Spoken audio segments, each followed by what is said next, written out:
இயேசு உங்களை நேசிக்கிறார். பிரியமானவர்களே, இந்த நாள் ஆண்டவர் நம்மோடு பேசுகிற வேதத்திலிருந்து சில வசனங்களை கூட வாசித்து ஆண்டவர் நமக்கு கற்றுக் கொடுக்கக்கூடிய, நாம் கடைபிடிக்கக்கூடிய காரியத்தை ஆண்டவர் இடைவிடும்படியாக ஜெபிப்போம். அது லூக்காவின் புஸ்தகம் 19வது அதிகாரம் 7, 8, 9 வசனங்கள் இப்படியாக சொல்லுகிறது. அதை கண்ட யாவரும், இவர் பாவியான மனுஷனிடத்தில் தங்கும்படி போனார் என்று முறுமுறுத்தார்கள். சகேயு நின்று கர்த்தரை நோக்கி, ஆண்டவரே, என் ஆஸ்திகளில் பாதி ஏழைகளுக்கு கொடுக்கிறேன். நான் ஒருவனிடத்தில் எதையாகிலும் அநியாயமாய் வாங்கினது உண்டானால் நாளத்தனையாக திரும்ப செலுத்துகிறேன் என்றான். இயேசு அவனை நோக்கி, இன்றைக்கு இந்த வீட்டுக்கு ரட்சிப்பு வந்தது, இவனும் ஆபிரகாமுக்கு குமாரனாய் இருக்கிறானே. இறந்து போனதை தேடவும் ரட்சிக்குமே மனுஷகுமாரன் வந்திருக்கிறார் என்றார். பிரியமானவர்களே, இந்த இடத்துல சகேயு என்று சொல்லப்படுகிற ஒரு மனிதனை குறித்து ஆண்டவர் சொல்லுகிறார். இந்த சகேயு என்கிற ஒரு மனிதன் அரசாங்க பணியில ஒரு பில் கலெக்டர் சொல்லக்கூடிய, வரி வசூல் செய்யக்கூடிய ஒரு மனிதனாக இருக்கிறார். பாருங்க, 2026 வருஷத்துக்கு முன்பாக ஒரு பில் கலெக்டர் சகேயு என்ற ஒரு மனிதன் என்ன செய்ய, அநியாயமாக பணத்தை வாங்கி அநேக பொருட்களை சம்பாதித்துக் கொண்டார். அந்த மக்கள் சொல்றாங்க, பாவியான மனுஷன் வீட்டில் இவர் தங்க போகிறாரே என்று சொல்லி ஆண்டவரை முறுமுறுக்கிறார்கள். ஆனா ஆண்டவர் அவனுக்கு ரட்சிப்பை உண்டாக்கும்படி அங்கு கடந்து செல்கிறதை நாம் பார்க்க முடிகிறது. ஆனா அவன் அநேக ஜனங்கள்கிட்ட ஏமாத்தி வரி வசூல் பண்ணி அவனுக்கு சொந்தமாக்கி கொண்ட அந்த காரியம் எழுதப்பட்டு இருக்கிறது. ஏன்னா அவன் ஒரு வரி வசூல் செய்கிறவன், எப்படியெல்லாம் ஜனங்கள்கிட்ட ஏமாத்தி வாங்கலாம், லஞ்சம் வாங்கலாம் அப்படின்னு சொல்லி அநேக பேர்கிட்ட பணத்தை வாங்கி கொண்டு அவன் சொத்து ஏகப்பட்ட வருமானத்தை சேர்த்து வைத்திருக்கிறான். பிரியமானவர்களே, அங்கு இயேசு வருகிறார். அவன் உள்ளத்துல ஒரு உணர்வு வருகிறது. இயேசு எப்படிப்பட்டவரோ என்று பார்க்கும்படி அவன் உள்ளத்துல ஒரு ஆசை உண்டாகிற ஒரு காரியம் எழுதப்பட்டு இருக்கிறது. பிரியமானவர்கள், சகேயு என்ற மனிதனுக்கு இயேசு எப்படிப்பட்டவரோ என்று பார்க்கும்படி அவன் உள்ளத்துல ஒரு உணர்வு உண்டாகிறது. இது ஆண்டவராலே உருவாக்கப்பட்டது. ஏன் அப்படின்னா, இந்த காலத்தில் இருக்கக்கூடிய எல்லாருக்கும் அதை அறிந்து கொள்ளும்படியா எத்தனையோ அரசாங்க அதிகாரிகள் இருக்கிறார்கள், வரி வசூல் செய்கிறவர்கள் இருக்கிறார்கள். அவர்கள் புரிந்து கொள்ளும்படியாகவே ஆண்டவர் இதை எழுதி வைத்திருக்கிறார் என்று பாருங்க. ஏன்னா இயேசு எப்படிப்பட்டவர் என்று பார்க்க அவனுக்கு வகை தேடிய ஒரு மரத்தில் அவன் குள்ளனாய் இருந்தபடினால் ஒரு மரத்தின் மேல ஏறினான். அங்கிருந்து என்னாச்சுன்னா, இயேசுவை பார்க்கும்போதே அவன் ஆவலோடு ஏறி முன்கூட்டியே ஓடிப்போய் அந்த மரத்தில் ஏறுகிற காரியமா எழுதப்பட்டு இருக்கிறது. இயேசு வருகிறார், அந்த மரத்தின் அடியில் நிற்கிறார், அவனுடைய இருதயத்தை பார்க்கிறார். இயேசுவை பார்க்கும்படியே அவன் வாஞ்சித்தபடியினாலே வீட்டு நோக்கி மேல அண்ணாந்து பார்த்து, சகேயுவே, நான் உன் வீட்டில் நான் தங்க வேண்டும், நீ கீழே இறங்கி வா அப்படின்னு சொல்ல உடனே அவனுக்குள்ள ஒரு பெரிய சந்தோஷம் உண்டாகிறது. என் வீட்டுல இயேசு கிறிஸ்து தங்க போறாரா, நான் இவரை பார்க்கணும்னு தான் நினைச்சு இவர் என் வீட்டுல தங்க போறேன்றாரு அப்படின்னு சொல்லி சந்தோஷத்தில் அவன் இறங்கி வரும்பொழுது ஜனங்கள்லாம் முறுமுறுக்கிறாங்க. இவன் பொல்லாத மனுஷன் இல்ல, இவன் அநியாயமா வசூல் செய்கிறவன் இல்ல, அநியாயமா இத்தனை பேர்கிட்ட பணத்தை வாங்கி சொத்து சேர்த்து வச்சிருக்கானே அப்படின்னு சொல்லி முறுமுறுக்கிறார்கள். ஜனங்கள்லாம் முறுமுறுக்கிற இந்த பாவியான மனுஷன் வீட்டுல போய் இயேசு கிறிஸ்து தங்க போறேன்னு சொல்றாரு, இவரு என்ன இவனை பத்தி தெரியாதா அப்படின்னு சொல்லி. ஆனா அவர் சொன்ன உடனே அந்த சகேயுடைய காரியங்களை பாருங்க, ஜனங்களுடைய முறுமுறுப்புகளை கேட்ட உடனே தன்னை அர்ப்பணிக்கிற ஒரு காரியம் எழுதப்பட்டு இருக்கிறது. பிரியமானவர்களே, சகேயு நின்று கர்த்தரை நோக்கி, ஆண்டவரே, என் ஆஸ்திகளில் பாதியை ஏழைகளுக்கு கொடுக்கிறேன்.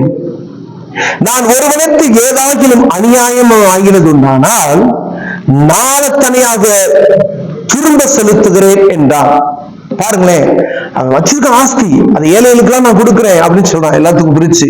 அதே போல யாத்தியான அநியாயமா பணத்தை நான் வாங்கியிருந்தேன் அப்படின்னு சொன்னா நாளத்தனைய நான் உங்களுக்கு திரும்பி கொடுத்துறேன், என்னை மன்னிச்சிருங்க அப்படின்னா உடனே ஆண்டவர் நின்று, இன்றைக்கு இந்த வீட்டுக்கு ரட்சிப்பு வந்தது, இவனும் ஆபிரகாமினுடைய குமாரனாய் இருக்கிறானே என்று ஆண்டவரே சாட்சி கொடுக்கிற ஒரு காரியம். அந்த வீட்டுக்கு ரட்சிப்பு வருகிறது. அந்த மனிதன் உடனே பாவ மன்னிப்பு பெற்றுக் கொள்ளுகிறான். அவன் பரலோகத்துக்கு பாத்திரவானாய் மாறுகிற ஒரு காரியம் எழுதப்பட்டு இருக்கிறது. பிரியமானவர்களே, இருக்கிற ஜனங்கள் எல்லாம் உடனே பிரமிக்கிறார்கள். இவன் எல்லாத்துக்கும் அந்த பணத்தை எடுத்து கொடுக்கிற ஒரு காட்சி நீங்க ஒரு தொலைக்காட்சியில பாத்தீங்க அப்படின்னு சொன்னா, சகேயுடைய வாழ்க்கை வரலாறுன்னு சொல்லி ஒரு படம் இருக்கிறது. அது அந்த டிவில நீங்க அந்த சீடியை வாங்கி போட்டு பாத்தீங்க அப்படின்னு சொன்னா, அவன் உடனே காலதாமதம் இன்றி உடனே இயேசுக்கு சொன்னதுமே வீட்டுக்குள்ள போறார். அவருடைய பொக்கிஷசாலையை திறந்து எல்லாத்துக்கும் எடுத்து கொடுக்கிறதையே பார்க்க முடிகிறது. உடனே அந்த வீட்டுக்கு ஒரு சந்தோஷம், தேவனுடைய பிரசனம் அந்த வீட்டுக்குள் வருகிறதை நாம் பார்க்க முடிகிறது. பிரியமானவர்களே, நாமும் அநேக நேரங்கள்ல அநேக காரியங்களை பாவ மன்னிப்பின் நிச்சயத்தை பெற்றுக்கொள்வதற்கு ஆசை உண்டாகி பாவத்தை அறிக்கையிடுவோம். ஆனா பாவத்தை அறிக்கையிட்டது மாத்திரம் அல்லாதபடி சகி பாவத்தை அறிக்கை செய்கிறார் ஆண்டவர்கிட்ட, உடனே அதை செயல்படுத்துகிறதை பார்க்க முடிகிறது. பிரியமானவர்களே, ஏன்னா பாவத்தை அறிக்கை செய்தது மாத்திரமல்ல, உடனே அவர்களுக்கு ஏழைகளுக்கு பணத்தை கொடுக்கிறாரு. யாருக்கெல்லாம் அநியாயமா வேணும் அது பூரத்தை என்ன செஞ்சாரு, கொடுக்கிற அந்த பாரம் அவரை விட்டு நீங்கி போகிறது. அந்த இடத்துல ஆண்டுடைய மகிமையை அவர் நேரடியாக உணரக்கூடிய ஒரு காட்சி எழுதப்பட்டு இருக்கிறது. பிரியமானவர்களே, நாம் அநேக நேரங்கள்ல என்ன செஞ்சிடறோம், பாவத்தை அறிக்கை பண்ணுகிறோம். ஆனா அறிக்கை பண்ணி விட்டுட்டு அது விட்டு விடுகிற குணம் இல்லாதபடி, அதற்கான பிரதிபலனை நாம் பெற்றுக்கொள்ளாதபடி இன்னும் நாம் ஆழ்ந்து கொண்டிருக்கிறோம். பிரியமானவர்கள், நம்முடைய ஆசீர்வாதம் குறைவாய் இருப்பதற்கு எதுவும் ஒரு காரியமாக இருக்கிறது, இதுவும் ஒரு சம்பவமாக காணப்படுகிறது. ஏன் அப்படின்னா, பாவத்தை அறிக்கிறோம், ஆண்டவரே இனி நான் அந்த காரியத்தை எல்லாம் நான் செய்ய மாட்டேன் ஆண்டவரே அப்படின்னு நம்ம ஜெபம் பண்ணிடுவோம். ஆனா அந்த காரியத்துக்கான பாவ மன்னிப்பின் நிச்சயத்தை நாம் பெற்றுக்கொள்வதற்கு நாம் செய்த காரியம், யார்ட்டெல்லாம் அநியாயமான அவங்களுக்கு கொடுத்துருங்க. ஒருவேளை நீங்க அநியாயமா வட்டி வாங்கி சேர்த்து வச்சிருந்திருப்பீங்க, அது என்ன வாங்கினீங்களோ கொண்டு போய் ஏழைகளுக்கு அதை கொடுத்துருங்க. அநியாயமா வாங்கிட்டேன், மனசு பதன்னு சொல்லுது பாத்தீங்களா, அப்படிப்பட்ட காரியத்துக்கு உடனே போய் என்ன செஞ்சணும், அதை கொடுத்துருங்க. சகையில் செய்கிற உடனே கொடுத்துறாரு.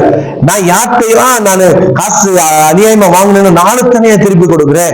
ஆஸ்தி எனக்கு நிறைய இருக்கு ஆண்டவரே, இந்த ஆஸ்தியெல்லாம் நான் சம்பாதிச்சதெல்லாம் நல்ல முறையில நான் சம்பாதிக்கல, ஆனா இந்த ஆஸ்திகளை நான் என்ன செய்யறேன், ஏழை மக்களுக்கு நான் தானமாய் கொடுக்கிறேன் அப்படின்னு சொல்லி பிரித்து கொடுக்கிறதை பார்க்க முடிகிறது. ஒருவேளை உங்க இருதயத்தில் ஆண்டவர் பேசினார் அப்படின்னு சொன்னா, நீங்க யார்ட்டையாவது அநியாயமா வாங்கியிருந்தீங்க அப்படின்னு சொன்னா அந்த காரியத்தை திருப்பி கொடுத்துருங்க. ஏழைகளுக்கு ஒருவேளை அதிக செல்வம் இப்படி சேர்த்து வச்சிருந்தீங்கன்னா அங்க வாங்கி இங்க வாங்கி நம்ம பிள்ளைகளை வளர்க்கலாம் அப்படின்னு சொல்லி சேர்த்து வச்சிருப்போம். ஆனா ஆண்டவர் சொல்கிற இந்த நாள்ல இந்த சகைவின் மூலமாக, அப்படி நீ அநியாயமா சம்பாதித்து நீ சொத்து போகமாய் வாழ்ந்து சேர்த்து வச்சிருந்த அப்படின்னா அது ஏழ்மையான மக்களுக்கு கொடுத்து விடு. அதற்காக தான் உன்னை ஆண்டவர் தேடி உன்னோடு பேசிக் கொண்டிருக்கிறார் என்று சொல்லுகிறார். பிரியமானவர்களே, ஒருவேளை அப்படிப்பட்ட சூழ்நிலை நம்ம காணப்படுவோம் என்றால், அந்த பரலோகத்துக்கு ஏற்ற ஒரு மகனாய் மாறணும் அப்படின்னு சொன்னா, ஆண்டவருடைய பிள்ளையை மாறணும்னு சொன்னா, இந்த காரியத்தெல்லாம் விட்டு விலகுவதற்கு, பாவ மன்னிப்பு நிச்சயத்தை முழுமையை பெற்றுக் கொள்வதற்கு, ஆபிரகாமுடைய மகன் என்று சொல்லப்படுவதற்கு, ஆண்டவருடைய ரட்சிப்பின் முழுமையான அந்த காரியத்தை நாம் பெற்றுக் கொள்வதற்கு, இந்த காரியத்தை கடைபிடிக்க முடியாது, உடனே அதை அப்பியாசப்படுத்த முடியாது ஆண்டவர் விரும்புகிறார். பிரியமானவர்களே, அநேக நேரங்கள்ல நாம் அதை அப்பியாசப்படுத்துறது கிடையாது, பாவங்களை அறிக்கை செய்து விட்டு விடுகிறோம். ஆனா செய்த காரியங்களுக்கு பிரதிபலனாய் யாருக்காவது உதவ வேண்டும் என்ற காரியம் நம்மளிடம் இல்ல.